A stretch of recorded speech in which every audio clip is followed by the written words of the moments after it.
嘉义县故宫南院本地规划伫2021年发包，2022年要对外开放的国宝文物修复展示馆，却因为这建材起价，佮当着疫情欠工等等元素，工程交代还未进行。支持下晡故宫南院终身进行是动土典礼啊。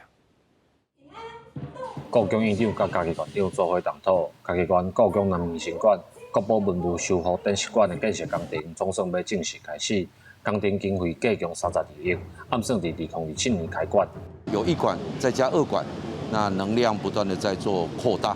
那我想，因为故宫是一个国际性的博物馆，所以这样的一个投资跟这样的一个建设，势必让嘉义可以跟世界做连结。这个新馆未来离大门敢若90公尺，减少过去民众爱拍日头行真久才会当看到展览的问题，嘛增加新的展览方式。故宫表示，针对文物的保护，伫建筑方面拢有来加强。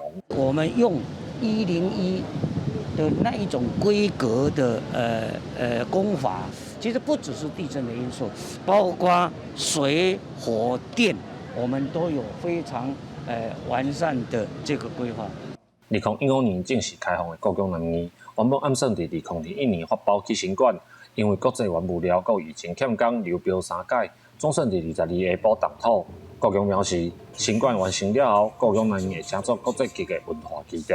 记者林慧婷，嘉义报道。